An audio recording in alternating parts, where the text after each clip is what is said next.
the one known for his script selection அப்படின்னு கூட சொல்லலாம். ஏன்னா எந்த படத்தோட அவரோட பாஸ்ட் ஒர்க் நீங்க எடுத்து பார்த்தீங்கன்னா கமெண்ட் செக்ஷன்ல எப்பவுமே ஒரு கமெண்ட் வந்து கண்டிப்பா நிச்சயமா இருக்கும். OG of script selection is back. OG of scripts is back அப்படின்னு. இவர் படம் பண்ணினாலே அது குவாலிட்டியா தான் இருக்குங்கிற பேரை மக்கள்கிட்டேருந்து சம்பாதிச்ச ஒரு நடிகர். இப்போ உங்களுக்கு தெரிஞ்சிருக்கும் நான் யாரை பத்தி சொல்லிட்டு இருக்கேன் அப்படின்னு. none of them actor producer Vishnu Vishal ஸ்டுடியோஸ்ல இருந்து விஷ்ணு விஷால் அவர்கள்.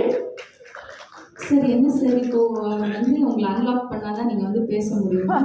எஸ் சார், ஆமா அப்படிதான். Not Ratsasan today, please go for it.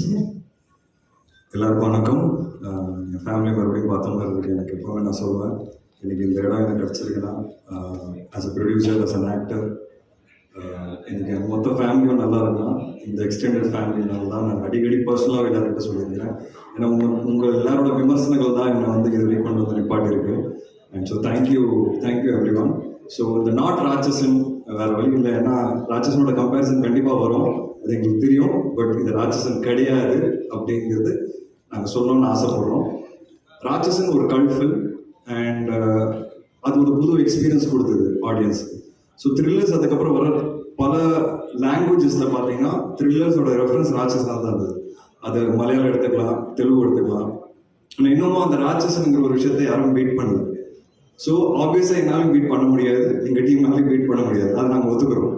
ஆனால் we wanted to give a different experience, ஒரு புது எக்ஸ்பீரியன்ஸ். ஸோ இனிமேல் த்ரில்லரே பண்ண முடியாதா அப்படிங்கிற ஒரு கேள்வி எனக்குள்ளே இருந்தது.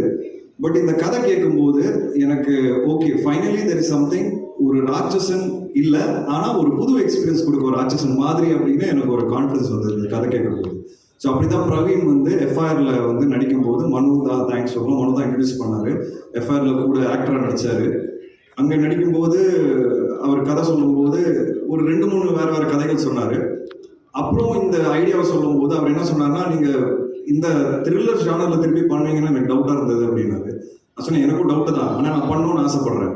ஸோ அதுக்கப்புறம் தான் அது சரி பண்ணலாம் அப்படின்னு சொல்லி how can we make it டிஃப்ரெண்ட்டுங்கிறதுக்கு என்னெல்லாம் நாங்கள் ட்ரை பண்ண முடியுமோ நாங்கள் ட்ரை பண்ணியிருக்கிறோம். அது ஒர்க் அவுட் ஆயிருக்கா இல்லையான்னு நீங்கள் எல்லாரும் பார்த்து சொல்லணும். And this is been a very good journey, very long ஜேர்னின்னு சொல்லலாம். ஏன்னா கோவிட் டைமில் தான் அவர் எனக்கு கதை சொன்னார். ஸோ கோவிட்லேருந்து கேல்குலேட் பண்ணிங்கன்னா இன்னைக்கு 5 years ஆயிடுச்சு கிட்டத்தட்ட. அண்ட் 5 yearsோட பேஷன்ஸ் ஒரு டைரக்டர் கிட்ட நான் என் லைஃப்பில் பார்த்ததில்லை. ஸோ கண்டிப்பாக Praveen, hats off to you for being so patient, so dedicated. நடுவில்